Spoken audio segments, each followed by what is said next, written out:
What if I told you the most valuable part of your car isn't the engine, but a simple little camera on your windshield? Forget everything you think you know about your car being a money pit. Today, we are diving into the dashcam oracle, and I'm going to show you how a pretty inexpensive camera can turn every single mile you drive into a paycheck. You're not just driving anymore, you are a moving data center. I want you to just let that sink in for a second. 10 hours. Every single week.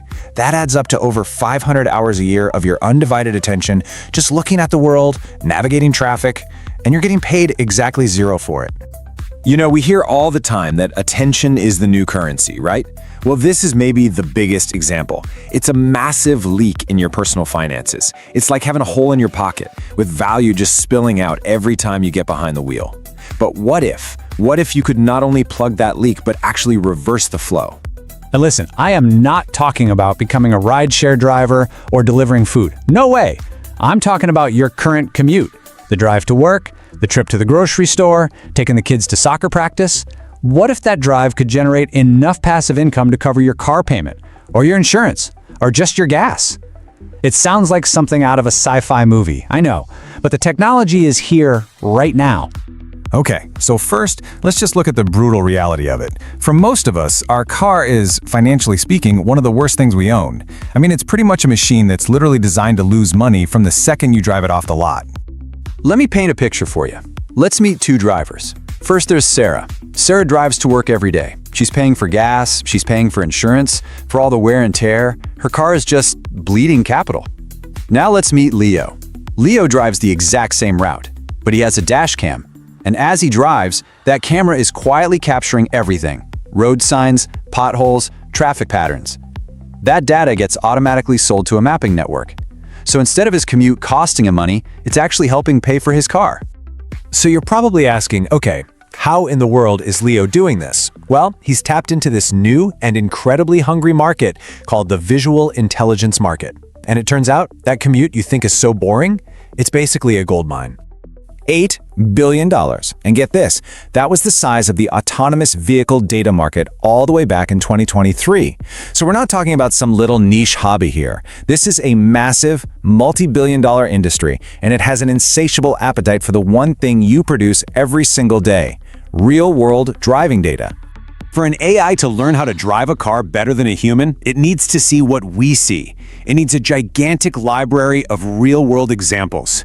It has to experience everything, from a perfect sunny day on the highway to a bizarre, unpredictable traffic jam in the snow. And trust me, these companies are absolutely willing to pay for that data. And this right here is what I find so fascinating. It's all about perspective. What you see as the same old mind-numbing drive to work, an AI sees as a priceless stream of fresh information. That stop sign that's a little faded, the new pothole that showed up after a big storm, the weird way traffic merges at that one intersection. To a machine, those are all critical data points that help train the next generation of automated systems. And this shows you exactly what that transformation looks like. On the left, that's just the raw video from a dashcam. It's just the road ahead, right? But on the right, that's what the network creates from it. A super detailed, data-rich map of every single object, from traffic lights to fire hydrants. Your drive is literally helping to build a digital twin of the real world. Okay, so we've established there's this huge demand for this data. But how does it actually get from your car to the buyers? And, let's be real, the most important question, how do you get paid? Well, that's where this powerful new economic model called Dividend comes into play. Now, I know that is a mouthful, Dividend. It sounds super complicated, but just think of it like this. It's a system that uses digital rewards or tokens to pay thousands of regular people like you and me to help build something big, like a constantly updated map of the entire world. These tokens are kind of like points that you can then trade for actual cash. And the way it works is beautiful. It's like a flywheel. So step 1, they offer you token rewards to get you to install a dashcam and start mapping. Step 2, as more and more drivers join, the map becomes more detailed, more up to date, which makes it way more valuable. Step 3, this awesome map attracts big buyers, like those AI companies, who pay to use the data. And step 4, that money funds even more rewards for the drivers, which encourages even more people to join. The wheel just spins faster and faster all by itself. And maybe the best part of all of this is just how simple it is to get started. I mean, really. You install a dash cam, you drive your car just like you always do. The data uploads automatically when you're connected to Wi-Fi at home, and you start earning rewards in a digital wallet. It is genuinely that straightforward. Set it and forget it. All right, now for the million-dollar question, or maybe the $50 a week question. What is the actual return on investment for this visual mining? How much can you realistically expect to earn just by driving around? Well, let's hear it straight from a real user. This person is contributing to 2 different projects, Hive Mapper for maps and Demo for car data, and he says he's earning about half a tank of gas worth of rewards every single week. I mean, come on. With today's gas prices, that's awesome. That really starts to add up. But here's the secret sauce. This is the most important part if you want to maximize what you earn. It's not just about how many miles you drive, it's about where you drive. The network does not value all roads equally. Your earning potential really comes down to a few things, but geography is king. The network pays a huge premium for fresh, unique data. So that means driving down a brand new suburban street or a road that's under construction is way more valuable than driving on a highway that's been mapped 1,000 times already today. Smart drivers can actually strategize, maybe taking a slightly different route home through a new housing development to really boost their rewards. Now, as cool as it is to earn some extra gas money, I want you to zoom out for a second, because this is about something so much bigger than just creating a better version of Google Maps. We are at the very beginning of a fundamental shift in how our economy works. Here's a little fact that might freak you out. Your car's manufacturer is almost certainly collecting and selling your vehicle's data right now, and you're not seeing a single dime. Dividend completely flips that model on its head. It gives you the tools to actually own the data your life generates and to sell it on your own terms. It puts the power back in your hands. And this trend is just exploding. You've got Hive Mapper, which is focused on the visual map data. Then there's Demo, which lets you monetize your car's internal data, like engine performance. And you have Natix building even broader networks. This isn't just one company anymore. It's a whole movement that's putting data ownership back into the hands of the people who actually create it. And this brings us to a really powerful new reality. The whole definition of what makes a vehicle valuable is changing. It's not about horsepower or fancy leather seats anymore. Very soon, the most valuable cars are going to be the ones that contribute the most data, the ones with the most eyes on the road. So, I'll leave you with this one question to chew on. Right now, your car is almost certainly a liability. It's an expense that just drains your wallet month after month. But with one small piece of hardware and just a little shift in perspective, it could become one of your best performing assets. In this new data economy, you get to decide.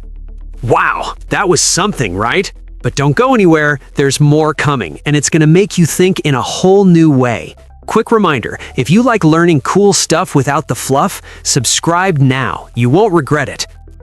Hey everyone, and welcome to the Violet Vault. Let me ask you something. What if you could get paid while you sleep? I know. We talk about passive income from stocks and real estate all the time, but what if you could earn it from you? An AI version of you, to be exact. This sounds like it's straight out of a sci-fi movie, but believe me, the tech to create, own, and license your own digital twin isn't just on the horizon. It's being built as we speak. So today, we're going to dive deep and figure out exactly how this incredible new world works. Just let that sink in for a moment. An AI version of you is basically inevitable. Right now, every photo you post, every video you make, every comment you leave, it's all being scraped and used to build models for free. The big question is, who's going to own that digital you? Is it going to be some big tech company? Or will you own it? Will you be the one cashing the royalty checks? Let's figure out how you can take control of your own ghost. All right, so this is where this wild new concept called the Persona franchise comes into play. The idea is actually pretty simple at its core. You create and authorize an AI-powered, high-fidelity digital version of yourself, your twin, that can literally go to work for you. It can generate income around the clock, 24/7, even while you're sleeping. You know, this represents a massive shift in how we think about work and value.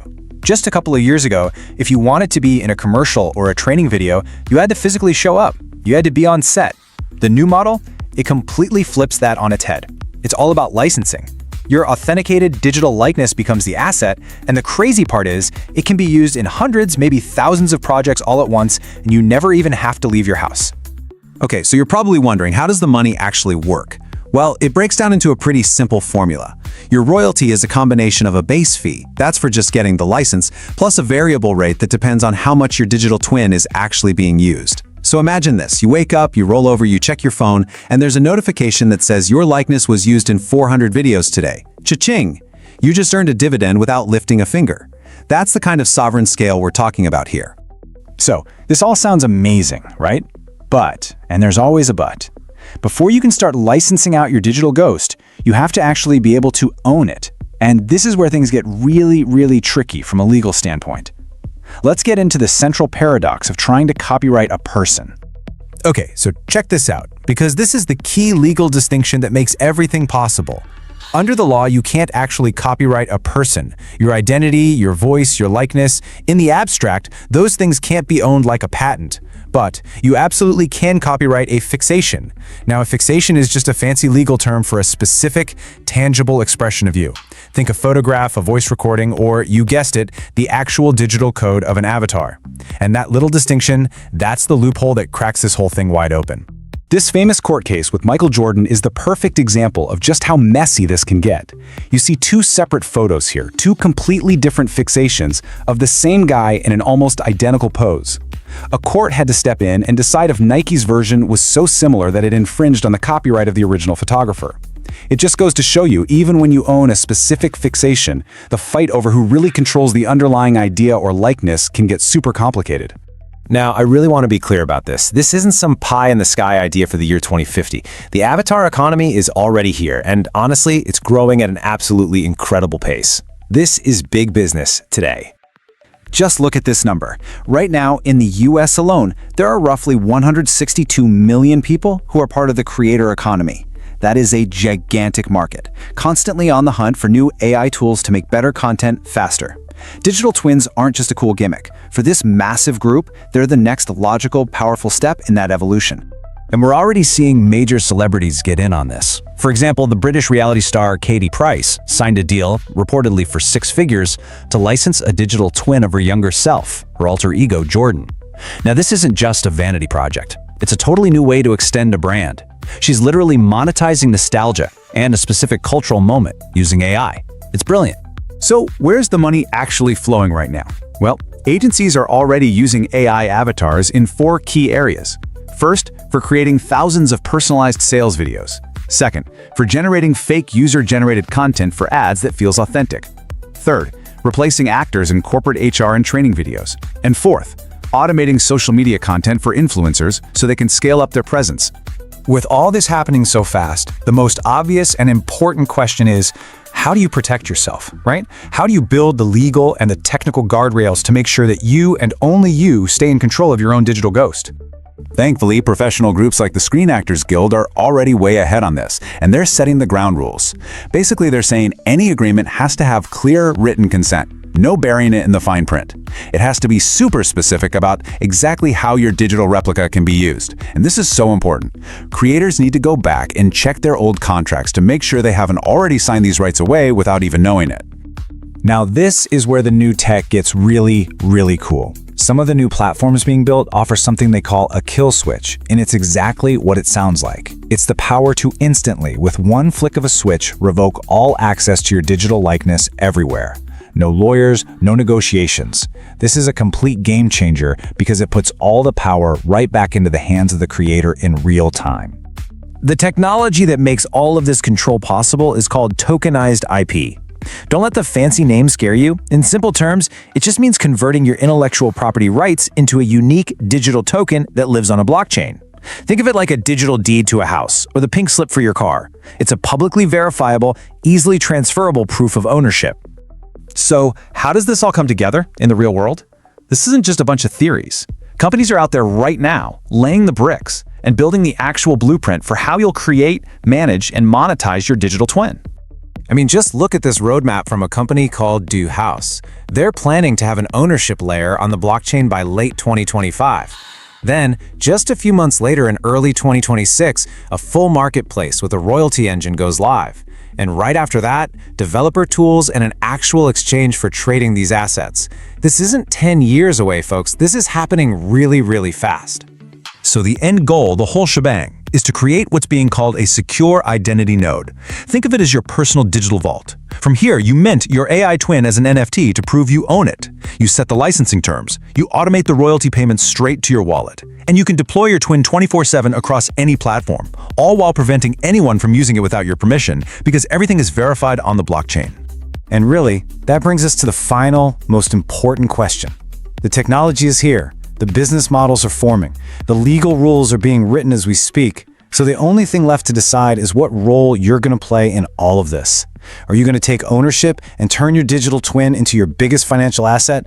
Or are you going to let someone else control it, potentially turning it into your greatest liability? The choice, my friends, is yours. Wow, that was something, right? But don't go anywhere, there's more coming, and it's going to make you think in a whole new way. Quick reminder, if you like learning cool stuff without the fluff, subscribe now. You won't regret it. Let's talk about something that's probably on your mind a lot these days. The money in your bank account, the cash in your pocket, it's losing value. Literally, as we speak, it's a tough pill to swallow. But what if there was a way to save something that inflation just can't touch? No, I'm not talking about gold, and I'm not talking about some new crypto coin. I'm talking about your time, your effort. This is the whole idea behind what's called the labor clock. It's a system that ties your savings to the one thing that's always constant, an hour of human work. I mean, just let that sink in for a second. That quote really is the key to this whole thing. The dollars we use, well, their buying power goes up and down, but mostly down, right? It gets chipped away day after day. But an hour of a plumber's work, that's always an hour. You can't inflate it, you can't devalue it. An hour of work is, well, it's an hour of work, always. So let's really dig into what that means for you. Okay, look at these numbers. They tell the whole story, don't they? That $100 bill you started with in 2026, by 2031, it's only got about $81 worth of power. It's shrinking. But now look at the other column. 5 hours of your work, your skill, your time. It's still worth 5 hours of someone else's skill 5 years down the road. It's perfectly stable. This is a complete game changer in how we think about what wealth actually is. All right, to make this really hit home, let's make it personal. Let's talk about two different people, two different strategies. We're gonna look at the tale of Bob versus Alice. So, you've got Bob. Good old Bob. He's doing what we're all told to do. He diligently saves $50 a week, puts it in a jar, maybe a savings account. Fast forward 5 years, and that $50, well, it barely gets him a fancy sandwich and a coffee in downtown Austin. Now look at Alice. She does something different. She spends a few hours each month tutoring math and banks those hours as labor credits. 5 years later, she needs her roof repaired. The dollar price for a roofer has gone way up, but the time price, it's the same. She cashes in her credits and gets the job done. Bob saved paper, Alice saved actual tangible value. And listen, this isn't some new phenomenon because of recent events. This has been happening for a long, long time. Just look at this stat. Between the late 40s and the mid-90s, the US dollar lost a mind-blowing 84% of its value. Think about that. What your grandparents saved was worth pennies on the dollar by the time you were born. It's a clear pattern. Trying to build long-term wealth in a currency that's basically designed to leak, well, it's like trying to fill a bucket with a hole in it. So if we all agree that saving dollars is a bit of a losing game, what's the alternative? Well, there is one, and it's called time banking. And what's really wild is that while it sounds like something from a sci-fi movie, it's actually an idea that's been around for ages. The concept itself is beautifully simple. A time-based currency just means the unit we're trading isn't a dollar, it's an hour of a person's time. So you spend an hour helping your neighbor with their garden, you earn 1 time credit. Then you can turn around and use that credit to have someone else, maybe a tech-savvy kid down the street, spend an hour fixing your computer. It's a direct, one-for-one exchange of human effort. Simple as that. And like I said, this is not some brand new, untested idea. People have been doing this for centuries. All the way back in 1827, there was a time store in Cincinnati. It got a modern spin in Japan in the 70s, and then it really picked up steam here in the US in the 90s, with things like the Ithaca Hour in New York.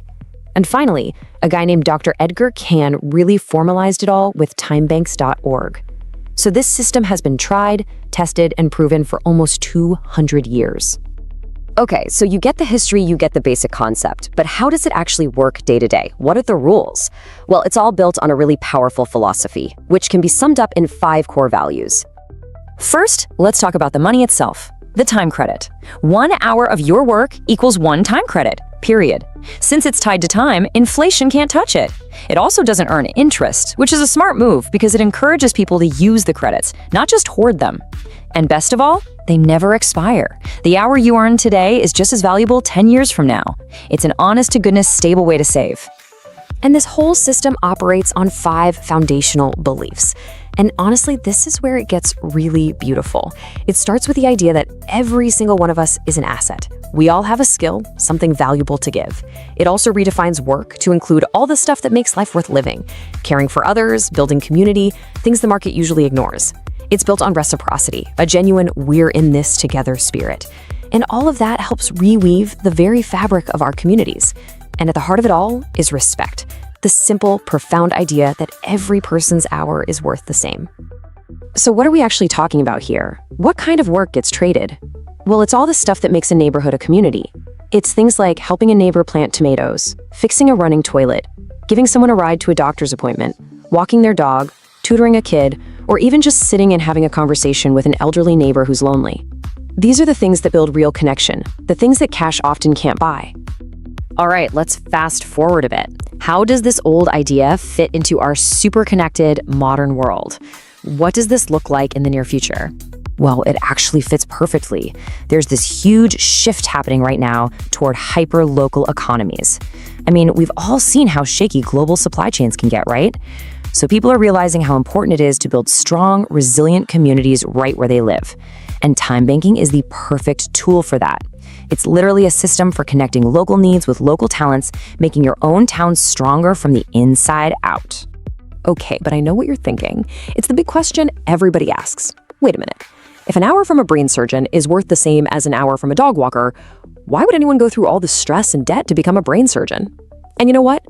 That is a totally fair and important question. And here's the answer. This is so important. Time banking is not meant to replace the regular economy. That brain surgeon is still going to get paid very well in dollars for her high-stress, high-skill job. The goal here is to strengthen what the founder called the core economy, the economy of family, neighbors, and community. It's a parallel system designed to value the essential human work that the cash market often overlooks. The two systems work together, side by side. And don't think this is just some old-fashioned system of writing IOUs on napkins. This idea is getting a serious 21st century upgrade. Modern time banks are using technologies like blockchain to create secure, transparent ledgers that everyone can trust. So you get the stability of a centuries-old idea powered by the security of brand new tech. It's pretty cool. So hopefully by now you're seeing the potential here. You see the problem and you see how this could be a real solution. So the next logical question is, how do I do it? How do I actually get started and earn my very first labor hour? Now, starting one in your own neighborhood might sound like a huge project, but it's actually pretty manageable. The folks at timebanks.org lay out a really clear 8-step roadmap. It all starts with just learning about it and sharing that knowledge. Then you find a few other interested people, you figure out what your community needs, and you just start. It's a grassroots thing. It grows one exchange at a time, building real connections as you go. And the best part is, you are absolutely not alone. You don't have to figure this all out from scratch. Timebanks.org is your go-to resource. They are the hub for this whole movement. They've got training materials, support, and a huge directory of existing time banks in over 40 countries. It is the absolute best place to begin this journey. Which brings us right back to this powerful idea. The future of wealth, it isn't going to be about who has the biggest pile of paper money. True, lasting wealth is about your connections, the value you bring to your community, and the support you know you'll get in return. It's a living ledger of human trust and reciprocity. So that leaves us with one final question, and I really want you to think about this. Remember, we are all assets. Every single one of us has something valuable to offer. So, what's yours? What's the very first skill you would put into your community's time bank? Are you great at baking? Can you fix a bike? Are you a patient listener? Let me know down in the comments. Because whatever your answer is, that right there is the beginning of your very own inflation-proof savings. Thank you for spending time with us here at the Violet Vault. Don't forget to like, subscribe, and drop your thoughts in the comments below. I'd love to hear from you. Until next time, stay focused and keep growing.